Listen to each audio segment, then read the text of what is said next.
Okay, so this is a bassoon.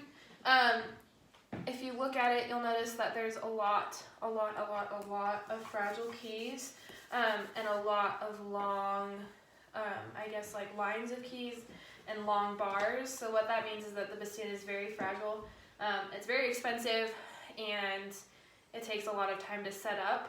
So the most important thing when you're setting up the bassoon, you want to have it on a table like we have, or if you're in the band room.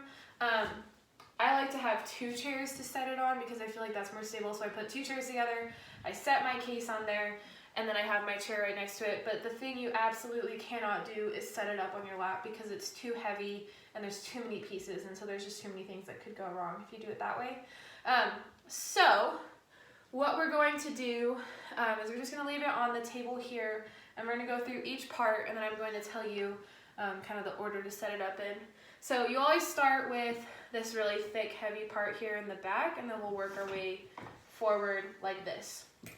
So this bottom part is called the boot joint, and if you look at it, there's 2 holes in it. So there's this thinner one, and then there's this thicker one, and on the bottom there's just like a metal cap and then a ring.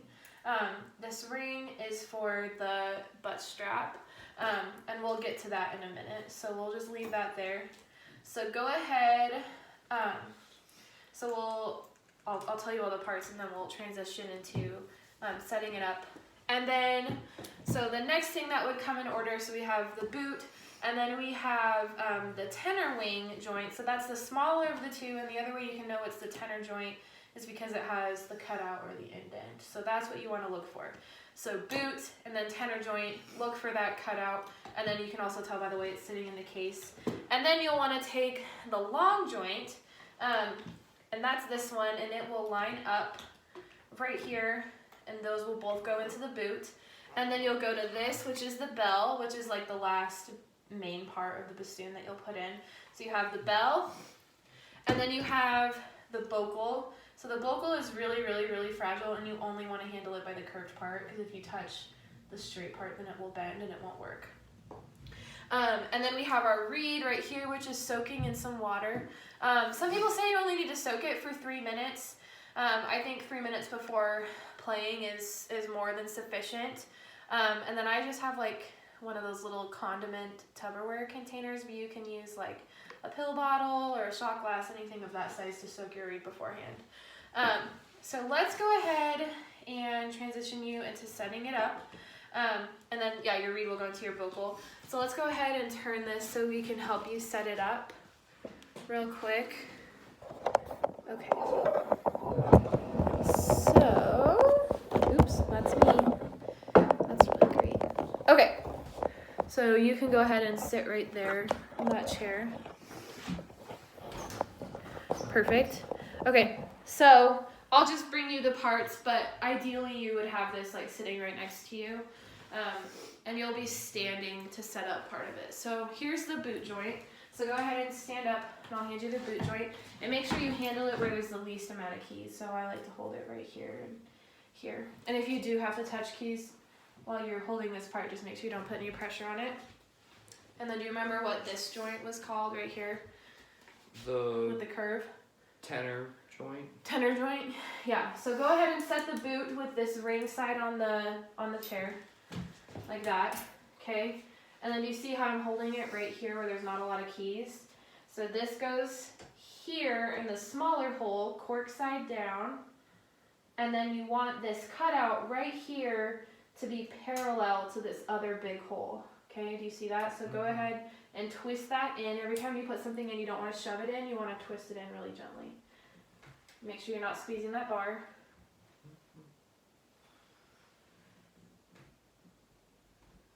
There, good.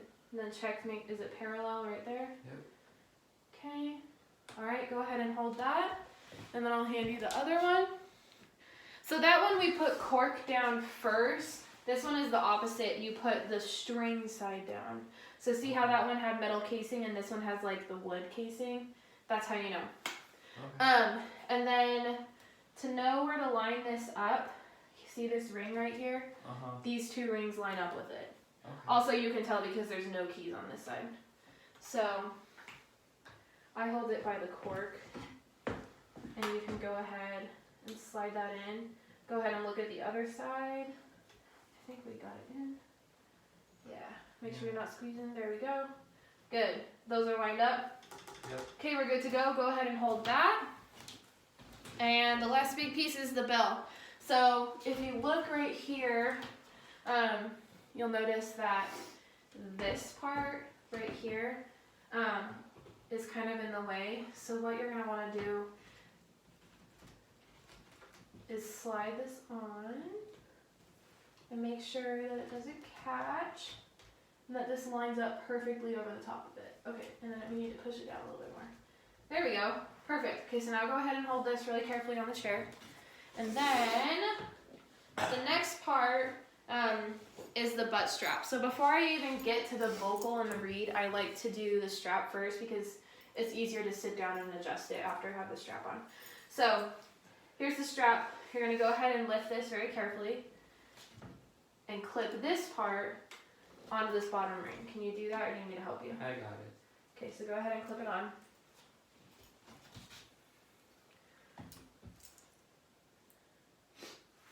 Good. Okay. All right, and then go ahead and set it down. Go ahead and raise your right hand. That's the side that the bassoon is going to rest on. So how this strap works is you just lay it on the chair like that, and you pull it. So go ahead and sit down, and then you might have to get up and adjust it. So go ahead and sit down. Make sure you're sitting straight up. This will rest against your leg like this. There you go.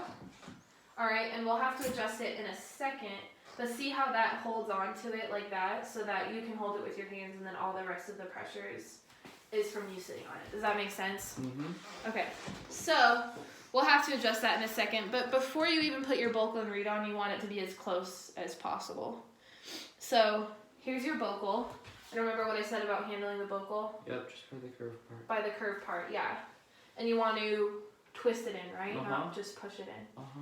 Good. So go ahead and twist it very carefully.